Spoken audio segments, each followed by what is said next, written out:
Assalamualaikum warahmatullahi wabarakatuh. Perkenalkan, teman-teman, nama saya Yuliani. Di sini saya akan menjelaskan tentang nilai-nilai ajaran Islam. Namun, sebelum saya membahas nilai-nilai ajaran Islam, saya ingin membahas tentang karakteristik agama Islam. Agama Islam memiliki 4 karakteristik. Yang pertama, Islam agama. Yang kedua, Islam produk budaya. Yang ketiga, Islam produk sejarah. Dan yang keempat, Islam hasil interaksi sosial. Baik, di sini saya akan menjelaskan satu persatu dari 4 karakteristik agama Islam. Yang pertama, Islam agama. Islam berasal dari kata aslama yuslimu islaman, yang artinya patuh, tunduk, dan suci.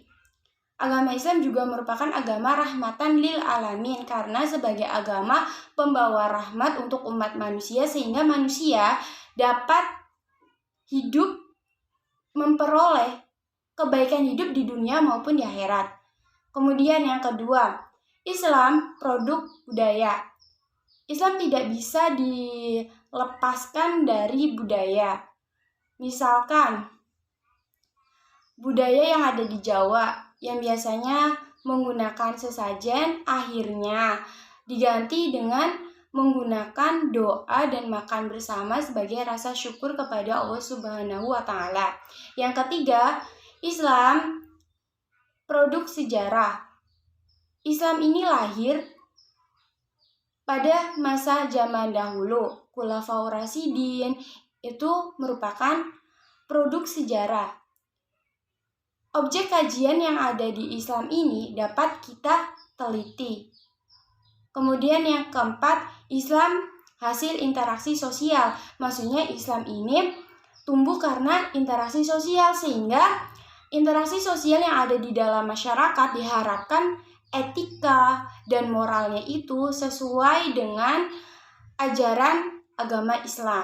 Nilai-nilai ajaran Islam itu sendiri, Al-Islam, memiliki 3 poin penting. Yang pertama, iman berkaitan dengan ilmu kalam atau ilmu tauhid.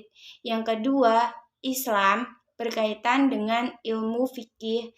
Dan yang ketiga, ihsan berkaitan dengan ilmu akhlak atau ilmu tasawuf. Pertama, iman berkaitan dengan ilmu kalam atau ilmu tauhid. Iman secara bahasa berarti membenarkan atau tasdik. Sedangkan secara istilah, iman adalah diucapkan dengan lisan, diyakini di dalam hati, dan diamalkan dalam perbuatan. Iman adalah fondasi bagi perilaku lahiriah manusia. Iman juga merupakan keikhlasan hati, kesucian hati dari perilaku syirik yang menyekutukan Allah Subhanahu wa Ta'ala. Sesuai dengan Quran surat An-Nisa ayat 136, kita sebagai umat Islam harus mengimani rukun iman yang ada 6. Yang pertama, iman kepada Allah. Yang kedua, iman kepada malaikat-malaikat Allah. Yang ketiga, iman kepada kitab-kitab Allah. Yang keempat, iman kepada Rasul Allah. Yang kelima, iman kepada hari kiamat. Yang keenam, iman kepada qada dan qadar. Kemudian, pertanyaan-pertanyaan tentang iman ini yang memunculkan atau berkaitan dengan ilmu kalam atau ilmu tauhid. Ilmu kalam ini merupakan 2 ikatan tali yang diikat mati dengan iman. Ilmu tauhid bertugas untuk membimbing manusia mengimani adanya Allah Subhanahu wa Ta'ala dan mengesahkannya. Ilmu tauhid ini mengajarkan kita sebagai manusia untuk bagaimana cara kita mengimani Allah Subhanahu wa Ta'ala dengan mengesahkannya, mentauhidkannya, mentunggalkannya, mensatukannya.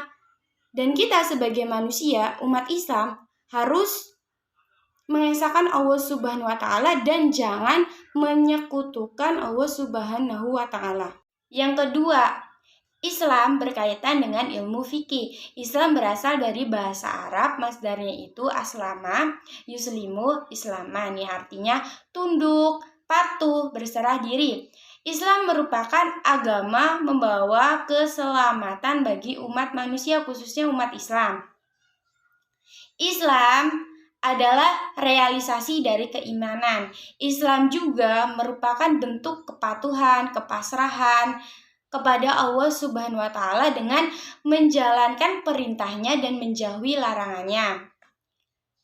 Sesuai dengan Quran surat At-Taubah ayat 122, memerintahkan kita sebagai umat Islam untuk mengimani rukun Islam. Yang pertama, mengucapkan 2 kalimat syahadat, asyhadu alla ilaha illallah wa asyhadu anna muhammadar rasulullah. Yang kedua, mendirikan sholat. Yang ketiga, melakukan puasa. Yang keempat, membayar zakat. Dan kelima, berangkat haji ke Baitullah bagi yang mampu.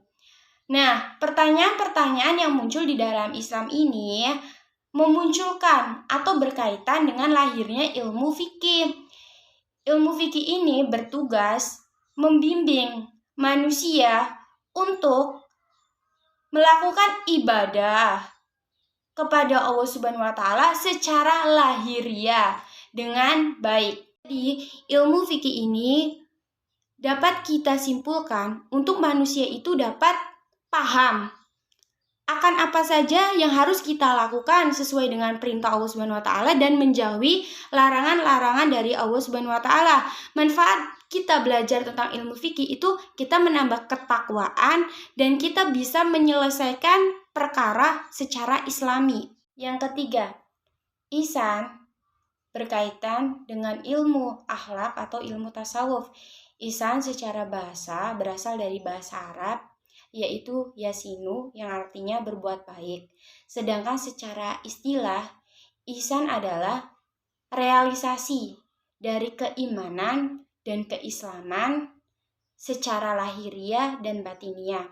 Ihsan juga merupakan kita meyakini akan kehadiran Allah Subhanahu wa Ta'ala, bahwa Allah Subhanahu wa Ta'ala itu selalu mengawasi setiap ciptaannya. Sesuai dengan hadis, engkau beribadah kepada Allah Subhanahu wa Ta'ala seolah-olah engkau dapat melihatnya. Jika tidak, maka Allah Subhanahu wa Ta'ala yang melihatmu. Tentang ihsan juga tercantum di dalam Quran surat Al-Baqarah ayat 83, memerintahkan kepada kita umat manusia, umat Islam khususnya, untuk melakukan ihsan atau berbuat baik kepada Allah Subhanahu wa Ta'ala. Kemudian ihsan terhadap diri sendiri, ihsan terhadap sesama manusia, kemudian Islam terhadap sesama makhluk yang lainnya. Nah, pertanyaan-pertanyaan dari ihsan ini kemudian memunculkan atau berkaitan dengan ilmu akhlak atau ilmu tasawuf.